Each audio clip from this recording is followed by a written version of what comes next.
अध्याय 8 प्रश्नोत्तरी।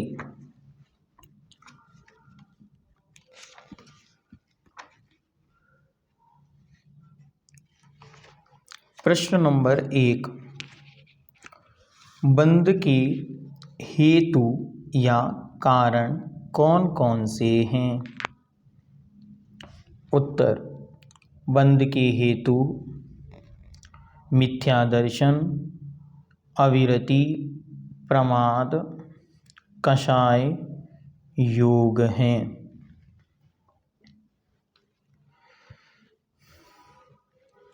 मिथ्या दर्शन किसे कहते हैं?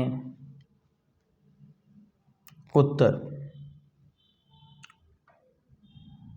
मिथ्यात्व कर्म के उदय से होने वाले तत्वों के अश्रद्धान को या विपरीत श्रद्धान को मिथ्या दर्शन कहते हैं।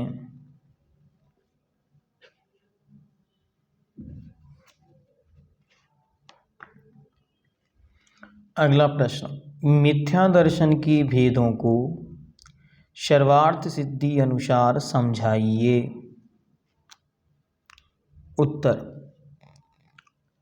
सर्वार्थ सिद्धि ग्रंथ के अनुसार मिथ्यात्व के अनेक भेद हैं। सबसे पहले मिथ्यात्व के दो भेद, नैसर्गिक ब्रैकेट में लिखें अगृहीत, दूसरा परोपदेश पूर्वक ब्रैकेट में लिखें गृहीत। पहला गृहीत, दूसरा गृहीत।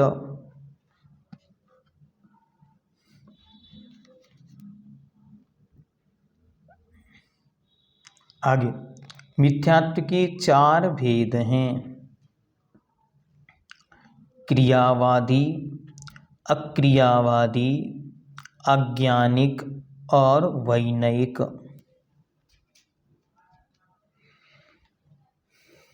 फिर आगे लिखें, मिथ्यात्व के पांच भेद हैं, एकांत, विपरीत, संशय, वैनयिक और अज्ञान।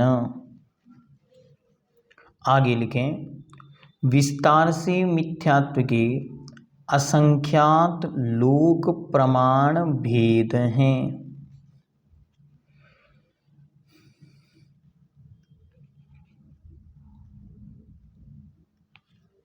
ठीक, अब इनको क्रमशः आपको एक एक का शॉर्ट में आंसर लिखना है, एकांत, विपरीत आदि पांचों के। तो लिखें, पांच प्रकार के मिथ्यात्व को समझाइए। तो सबसे पहले एकांत, अनेक धर्मात्मक वस्तु के किसी एक धर्म को ही मानना एकांत मिथ्यात्व है। विपरीत, वस्तु तत्व का विरुद्ध या उल्टा श्रद्धान करना विपरीत मिथ्यात्व है। तीसरा, संशय, जिनेंद्र देव के वचनों में संदेह करना संशय मिथ्यात्व है।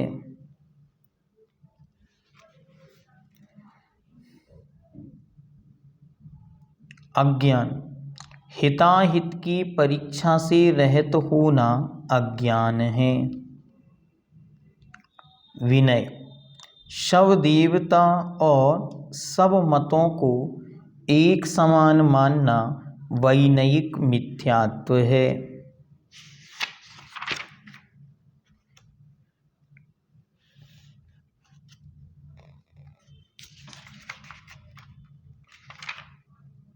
मिथ्यात्व। अब दूसरा लिखें, अविरति किसे कहते हैं और वह कितनी प्रकार की है? उत्तर, 6 काय के जीवों पर दया नहीं करना तथा पंचेंद्रिय व मन को वश में नहीं करना पंचेंद्रिय व मन को वश में नहीं करना, षटकाय के जीवों की रक्षा नहीं करना, पृथ्वी, जल, अग्नि, वायु, वनस्पति और तृष और 6 इंद्रियां, 5 इंद्रियां और एक मन, इन 6 को वश में नहीं करना। इस प्रकार अविरति के 12 भेद होते हैं। प्रमाद की परिभाषा 7वें अध्याय में लिखवा दी, फिर भी उसे चाहे तो लिख लें। कुशलेषु अनादरः प्रमादः, अच्छे कार्य की करने में आदर का ना होना प्रमाद है।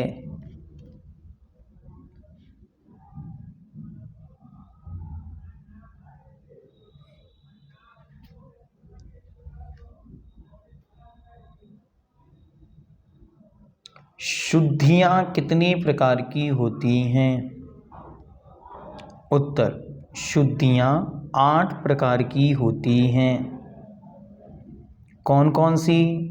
तो लिखें, विनय शुद्धि, काय शुद्धि, वचन शुद्धि, मन शुद्धि, ईर्यापथ शुद्धि, व्युत्सर्ग शुद्धि या उसे प्रतिष्ठापन शुद्धि भी लिख सकते, भैक्ष शुद्धि,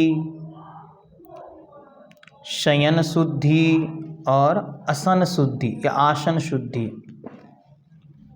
इस प्रकार ये 8 प्रकार की शुद्धियां होती।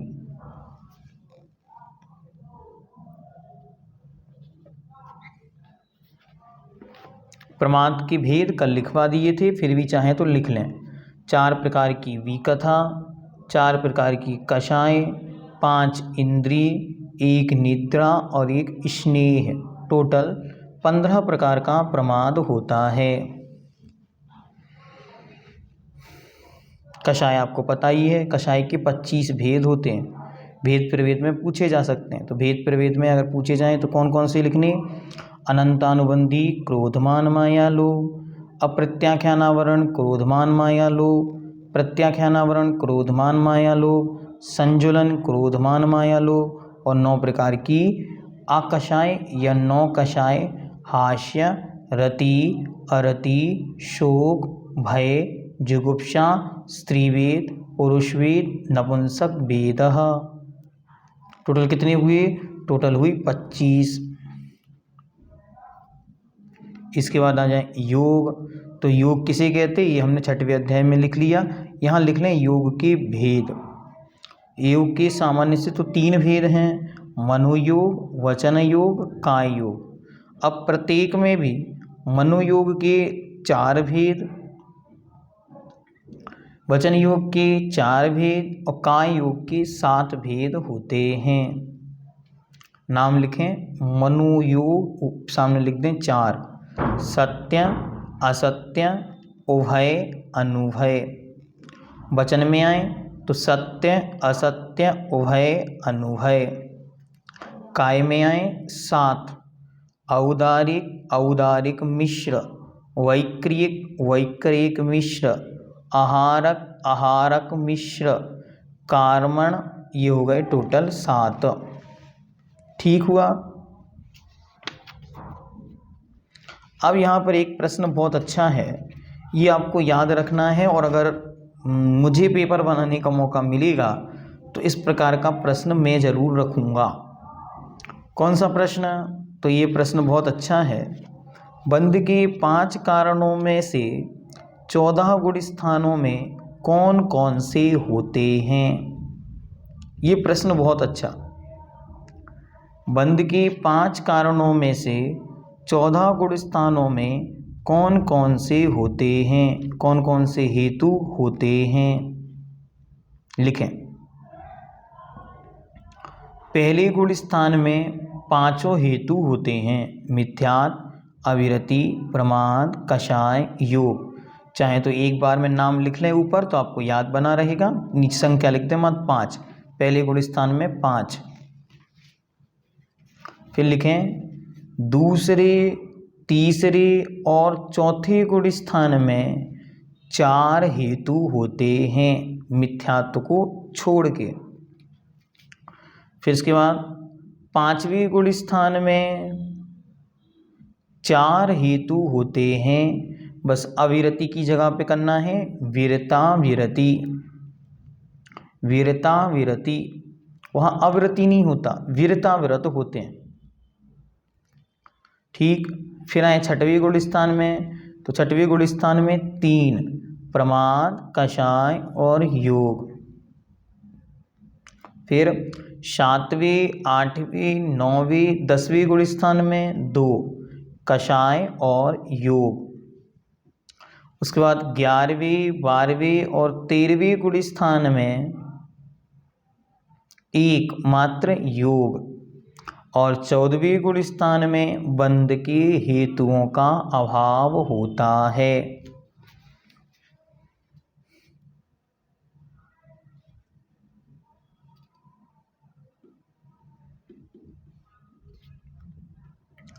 कैसा जीव बंध करता है?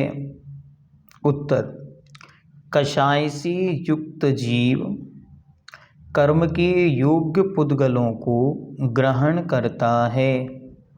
चाहे तो प्रश्न ले सकते बंध क्या है, तो कषाय शहत होने से जीव कर्म के योग्य पुद्गल वर्गणाओं को ग्रहण करता है, वह बंध है, वह बंध है।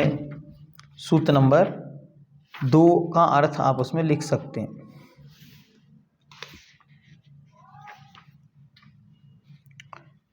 सूत्र नंबर 3, बंध के कितने भेद हैं? उत्तर, बंध के 4 भेद हैं, प्रकृति, स्थिति, अनुभाग और प्रदेश। प्रकृति, स्थिति, अनुभाग और प्रदेश, चारों की सामान्य परिभाषा लिखें। पहला, प्रकृति बंध, कर्म के स्वभाव को प्रकृति बंध कहते हैं। जैसे ज्ञानावरणी का स्वभाव ज्ञान को ढकना, ये उसकी प्रकृति। दूसरा, स्थिति बंध, जिसका जो स्वभाव है उस स्वभाव से च्युत ना होना स्थिति है। बंध के समय से उदय काल पर्यंत की मर्यादा अवधि को स्थिति कहते हैं। ब्रैकेट में लिखते हैं टाइम पीरियड। इसके बाद अनुभाग बंध, तीसरा, ब्रैकेट में लिखते हैं अनुभव, कहीं कहीं अनुभाग है, कहीं कहीं अनुभव है। कर्मों के रस विशेष का नाम अनुभाग या अनुभव बंध है। कर्म में होने वाली अलग अलग तीव्रता, मंदता आदि। और लिखें, कर्म की फलदान शक्ति विपाक को अनुभाग कहते हैं। आगे, प्रदेश बंध, कर्म रूप से परिणत पुद्गल स्कंधों का परिमाण, परिमाण मतलब गिनती, यह ब्रैकेट में लिखें, यह इतने हैं, इसका नाम प्रदेश बंध है।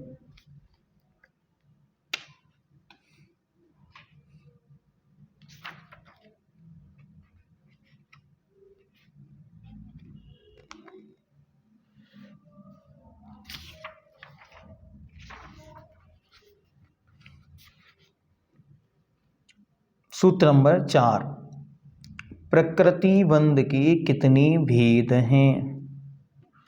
उत्तर, प्रकृति बंध के मूल भेद 8 हैं और उत्तर भेद 148 हैं। मूल भेद 8 हैं और उत्तर भेद 148 हैं। यदि पूछा जाए कि प्रकृतिबंध के कितने भेद हैं भेदाओं में, तो उस समय आपको लिखने हैं 8 और आठों के नाम। ज्ञानावरणी, दर्शनावरणी, वेदनी, मोहनी, आयु, नाम, गोत्र और अंतराय।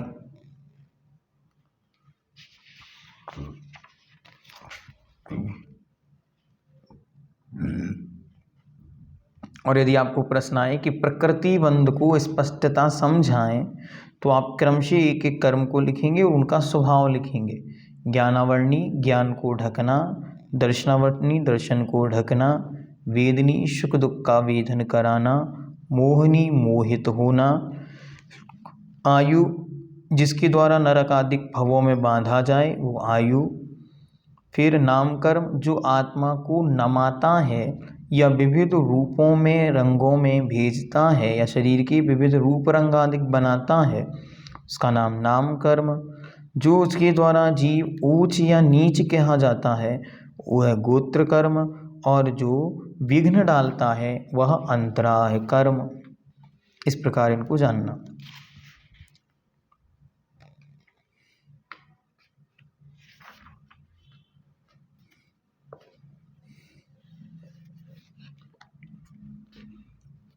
आगे सूत्र नंबर 5, प्रकृतिबंध के उत्तर भेद कितने हैं?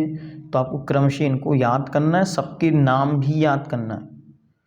हाँ, ऐसा नहीं करना कि बस हमारा तो काम चल रहा है क्योंकि तत्वांश में चल गया तो अब भी चल रहा है, नहीं, याद कर लें, ये जीवन भर काम में आते हैं। ज्ञानावरणी के लिखें, ज्ञानावरणी के 5, दर्शनावरणी के 9, वेदनी के 2, मोहिनी के 28, आयु के 4, नामकर्म के 42, ब्रैकेट में लिखें 93, गोत्र कर्म के 2 और अंतराय कर्म के 5।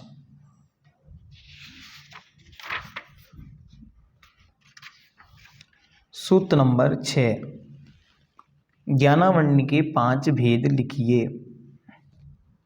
मति ज्ञानावरण, श्रुत ज्ञानावरण, अवधि ज्ञानावरण, मनःपर्यय ज्ञानावरण और केवल ज्ञानावरण।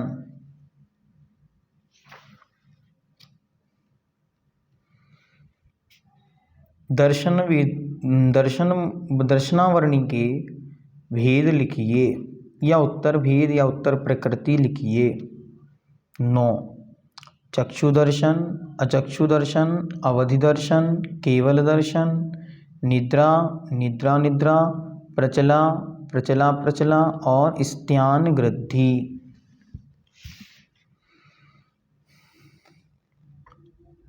वेदनी की उत्तर प्रकृति लिखिए। उत्तर 2, शाता वेदनी और अशाता वेदनी।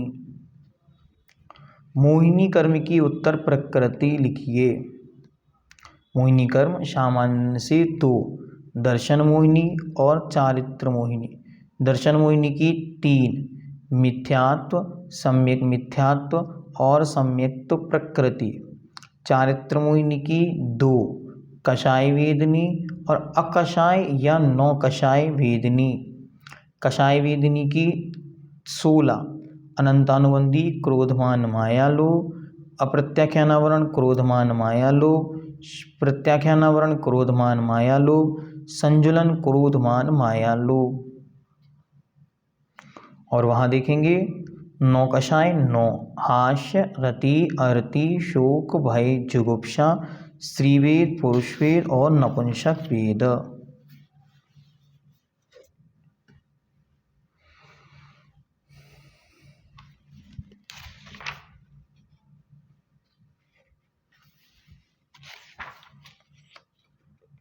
आगे सूत्र नंबर 10, आयु कर्म की प्रकृति लिखिए।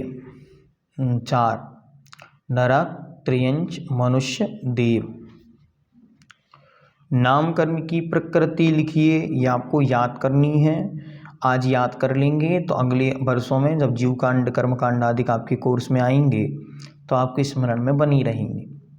इनके बिना उन ग्रंथों को पढ़ने का कोई सार नहीं निकलेगा यदि स्मृति में ये विषय नहीं है तो। क्योंकि अभी हम इनका अध्ययन कर रहे हैं तो हमको समझ में आ रहा है कि यदि एक भी प्रकृति अपने दिमाग में चूकती है तो वो वहाँ पर हिसाब नहीं बिठा पाते। अभी आपने पुण्य पाप के विषय में देखा होगा, तो अच्छी तरह याद करने हैं। पहले 42 और फिर 93। 42 कैसे होते हैं, तो गति 1 गिनेंगे तो 42 होंगे, गति को 4 गिनेंगे तो 93 होंगे। इस प्रकार याद कर लेने हैं। गति 4, जाति 6, ये सब आपको याद कर लेने हैं।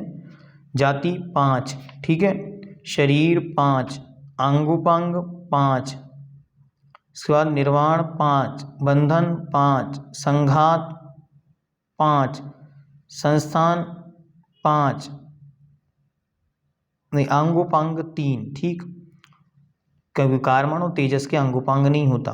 बंधन संघात 5, संस्थान 6, सेनन 6, स्पर्श 8, रस 5, गंध 2, वर्ण 5, आनुपूर्वी 4, अग्रलघु 1, उपघात 1, फिर इसके बाद 1 1 चलेंगे ये, ठीक है। तो इनको प्रतिपक्ष रूप से लेना, तो अग्रलघु लिया, उपघात का परघात, आतप, उद्योत, उच्छ्वास, व्यायोगति, और उसके बाद प्रतीक शरीर, साधारण शरीर, त्रश, स्थावर, शुभग, दुर्भग, दुष्सुर, शुष्सुर, नाम, अशुभ, शुभ, पादर, सूक्ष्म, पर्याप्तक, अपर्याप्तक, स्थिर, अस्थिर, अनादि, आदि, या अयशक कीर्ति, यशक कीर्ति, और तीर्थंकर प्रकृति। इनके उत्तर भेद भी यदि याद हो जाए तो अच्छा है, नहीं होते तो फिर भी काम चलाना है। और इनमें जो भी शब्द आपको स्पष्ट नहीं होता या समझ में नहीं आता, जैसे आदेय है, तो आदेय का अर्थ होता है शरीर की प्रभा। तो ऐसे जो विशेष हैं उनको अच्छी तरह से याद कर लें, बाकी सब विषय सरल है। सूत्र नंबर 12, गोत्र कर्म के भेद 2, उच्च गोत्र और नीच गोत्र। बस। सूत्र नंबर 13, अंतराय के भेद, दानांतराय, लाभांतराय, भोगांतराय, उपभोगांतराय और वीरांतराय।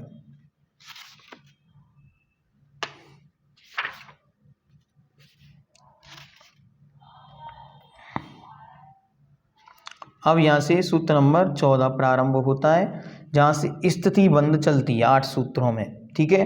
तो आप अच्छी तरह एक चार्ट बनाएंगे, ऊपर लिखेंगे स्थिति बंध, फिर क्रमशः यहाँ लिखेंगे उत्कृष्ट, ऊपर यहाँ लिखेंगे जघन्य। पहले लिख देंगे कर्म, कर्म, उत्कृष्ट, जघन्य, बीच में से खींचेंगे एक लाइन। कर्म के स्थान पे एक एक कर्म लिख देंगे, ज्ञानावर्णी, दर्शनावर्णी, वेदनी, मोहनी, आयु, नाम, गोत्र, अंतराय, ठीक है। अब ज्ञानावर्णी के सामने उत्कृष्ट की लाइन में लिखेंगे पहले 30 कोड़ा कोड़ी सागर, ठीक, ज्ञानावर्णी। फिर दर्शनावर्णी में भी लिखेंगे 30 कोड़ा कोड़ी सागर, ज्ञानावर्णी, दर्शनावर्णी, वेदनी। फिर वेदनी के भी लिखेंगे 30 कोड़ा कोड़ी सागर। मोहिनी में 2 कॉलम बनाएंगे, पहले सामान्य से लिख दें फिर बाद में विशेष बता देंगे। लिखेंगे 70 कोड़ा कोड़ी सागर, मोहिनी, उत्कृष्ट चल रहा अभी उत्कृष्ट की लाइन में। फिर नाम और गोत्र 20 कोड़ा कोड़ी सागर। फिर आयु, आयु में लिखें 33 सागर, 33 सागर। और फिर अंतराय आएगा तो अंतराय में वापस 30 सागर। ज्ञानावर्णी, दर्शनावर्णी, वेदनी और अंतराय, इसके है 30 सागर, ठीक। इसके अलावा मोहिनी की 70, नाम और गोत्र की 20 और आयु की 33 सागर। उनमें कोड़ा कोड भी लगाने, 70 कोड़ा कोड़ी सागरोपम, इस प्रकार। अब जघन्य में आएंगे तो जघन्य में सबसे पहले लिखें वेदनी की। वेदनी की कितनी, तो वेदनी के सामने लिखें 12 मुहूर्त। फिर नाम के सामने 8 मुहूर्त, गोत्र के सामने 8 मुहूर्त, और बाकी जो बचे हैं 5, ज्ञानावर्णी, दर्शनावर्णी, मोहिनी, आयु, अंतराय, इनके कॉलम में लिख दें अंतर मुहूर्त, अंतर मुहूर्त, अंतर मुहूर्त। फिर से देखें एक बार, जघन्यायु, वेदनी की 12 मुहूर्त, गोत्र और अंतराय की 8, नाम और गोत्र की 8 मुहूर्त, और बाकी ज्ञानावर्णी, दर्शनावर्णी, मोहिनी, आयु और अंतराय की अंतर मुहूर्त, अंतर मुहूर्त।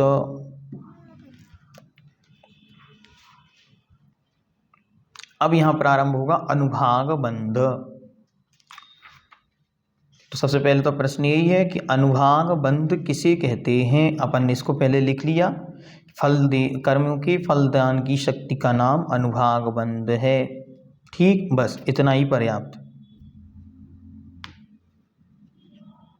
लिखें, अनुभाग कितने प्रकार का है। 2 प्रकार का, एक स्वमुख अनुभव और एक परमुख अनुभव, बस इतना ही लिखना उसमें। इनकी डेफिनेशन भी लिख सकते हैं। सामान्य सी परिभाषा है, जो स्वयंमुख से उदय आए वह स्वमुख अनुभव, और जो परमुख से उदय आए वो परमुख अनुभव, बस। सूत्र नंबर 23, अनुभाग के बाद क्या होता है। ये आपको उसमें आ सकता है कि अनुभाग के बाद कर्मों का क्या होता है, या विलिंदी विलिंग्स में, सही गलत में, आदि में। तो आपको याद रखना है निर्जरा होती है। अनुभाग के बाद निर्जरा होती है। अगला प्रश्न, निर्जरा कितनी प्रकार की है। उत्तर, निर्जरा 2 प्रकार की है। पहला विपाकजा निर्जरा और दूसरी अविपाकजा निर्जरा। उत्तर लिखें, पहली विपाकजा निर्जरा, चतुर्गति संसार रूप महासमुद्र में चिरकाल तक भ्रमण करने वाले इस जीव के क्रम से परिपाक, ब्रैकेट में लिखें उदय, परिपाक काल, ब्रैकेट में लिखें उदय को प्राप्त हुए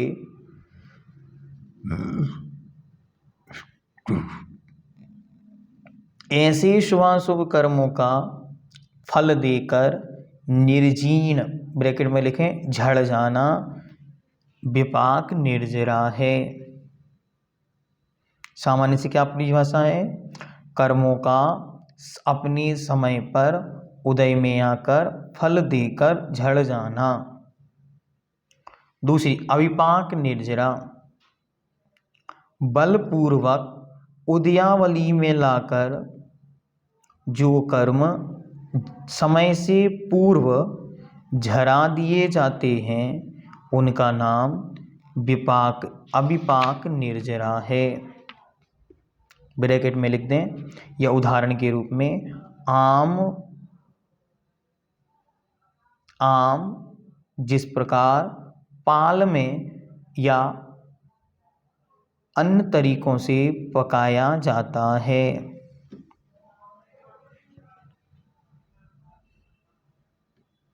अगला, अनुभाग के बदलने की कितनी स्थितियां हैं। उत्तर 3, संक्रमण, उत्कर्षण, अपकर्षण। संक्रमण के सामने लिखें बदलना, जब कर्म प्रकृतियों का पररूप हो जाना संक्रमण है।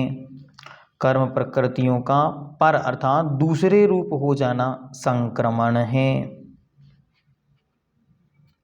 दूसरा अपकर्षण, बंध काल में जो स्थिति और अनुभाग प्राप्त होता है उसमें कमी होना, कम करके उदय में आना, यह है अपकर्षण। उत्कर्षण इसका अपोजिट, बंध काल में जो स्थिति है और अनुभाग प्राप्त होता है उसमें वृद्धि होकर बढ़कर उदय में आना, ये हो गया उत्कर्षण। अगला लिखें स्तुवक संक्रमण। स्तुवक संक्रमण, आधा सा, ता में छोटी की मात्रा ती, बा में छोटू की मात्रा ऊ और का। स्तुवक, स्तुवक संक्रमण क्या है? उत्तर, उदय काल के एक समय पहले अनुदय रूप प्रकृति के निषेक का उदय को प्राप्त हुई प्रकृति से परिणम जाना, ब्रैकेट में लिखें बदल जाना या संक्रमित हो जाना, स्तुवक संक्रमण है। जो प्रकृति, उदाहरण लिखें, जैसे शातावेदिनी का उदय चल रहा हो और उदयावली में यदि अशातावेदिनी आती है तो वह उदय से एक समय पूर्व शातावेदिनी रूप संक्रमित हो जाती है।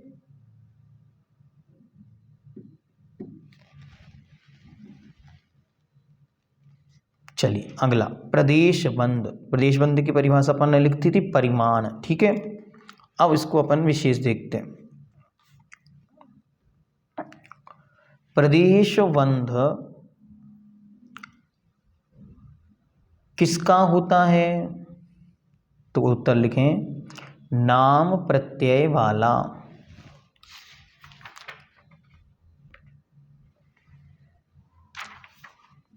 दूसरा, प्रदेश बंध कब होता है? पहला अपन ने लिखा था उसको लिखते हैं प्रदेश बंध का स्वभाव क्या है। उत्तर लिखते हैं नाम प्रत्यय, जो जिसका नाम है वही उसका प्रदेश है। दूसरा लिखें कब होता है? उत्तर लिखें सर्वथा, सर्वथा अर्थात हमेशा होता है। तीसरा क्वेश्चन लिखें प्रदेश बंध में क्या विशेष होता है या किससे विशेषता होती है? उत्तर लिखें योग विशेषात, योगों की विशेषता से प्रदेश बंध में विशेषता होती है। अगला लिखें प्रदेश बंध का स्वभाव कैसा है या प्रदेश बंध में बंधने वाले कर्मों का स्वभाव कैसा है? तो लिखें सूक्ष्म एक क्षेत्र अवगाही, सूक्ष्म है और एक क्षेत्र अवगाही है। ब्रैकेट में लिख दें दूध में पानी की तरह।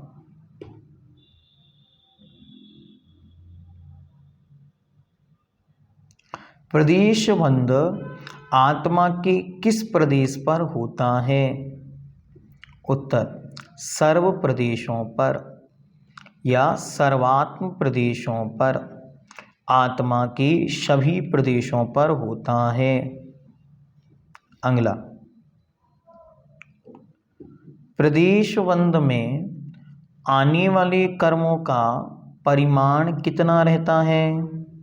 उत्तर अनंतानंत प्रदेशः।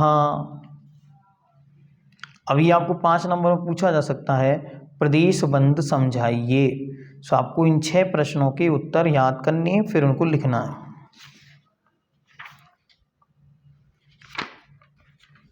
सूत्र नंबर 25,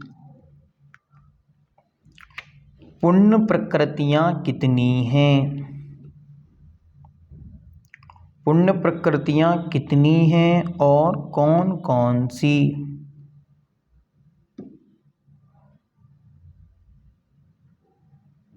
उत्तर पुण्य प्रकृतियां 42 हैं। अभी अपन सर्वासिद्धि के अनुसार चल रहे हैं तो केवल 42। प्रश्नोत्तर में आपको इन्हीं के अनुसार लिखनी, अन्य अनुसार नहीं लिखनी, इसलिए यहाँ पे लिखना केवल 42। वैसे उनके अनुसार 68 होंगी, वो अभेद वेद आदि विवक्षा में। ठीक, कौन कौन सी अगर पूछी जाए तो सामान्य से याद कर लेनी, विस्तार नहीं करना है, मत सामान्य से करना है। क्या सामान्य से? शातावेदिनी 1, आयु 3, ध्यान रखना नरक आयु को छोड़ के, उच्च गोत्र 1 और नाम कर्म की 37 प्रकृतियां। ठीक। फिर अगला प्रश्न, पाप प्रकृतियां कितनी हैं और कौन कौन सी? उत्तर, पाप प्रकृतियां 82 हैं, 82। कौन कौन सी? तो सबसे ऊपर लिखें, घातिया कर्म की 47, 47, ज्ञानावर्ण की 5, दर्शनावर्ण की 9, मोहिनी की 26, मोहिनी की 26 और अंतराय की 5। 28 नहीं लिखना मोहिनी की, यहाँ 26 ही लिखना, ठीक है। फिर असाता वेदनी 1, नरक आयु 1, नीच गोत्र 1 और नाम कर्म की 48, 48। टोटल मिला देंगे तो बन जाएंगी आपकी कितनी? अच्छा, नाम कर्म की 34, ये 48 हो गई और नाम कर्म की 34, टोटल हो जाएंगी 82, 82। फिर से एक बार मिला लें, घातिया कर्म की टोटल 45 ले रही है, ठीक है, 2 कम कर दी।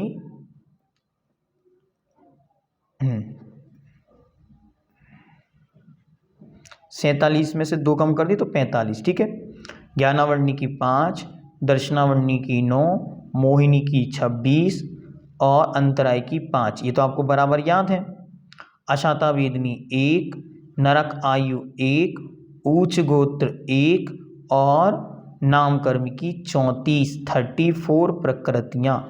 इनको विस्तार से याद नहीं भी करेंगे तो चलेंगे, इनके क्षयोपशम अच्छा तेज है वो अवश्य याद करें, और जिनको याद नहीं होता या क्षयोपशम की मंदता है वे अत्यधिक पुरुषार्थ ना करके बस सामान्य से याद रखें कि इसकी इतनी है और उसकी इतनी है, पाप कर्म की कितनी है और पुण्य कर्म की कितनी, बस इतना सा अंतर आपको याद रहे, क्योंकि पेपर में यदि संख्या के रूप में या किसी रूप में पूछा जाता है तो आप सामान्य से उत्तर दे सकें।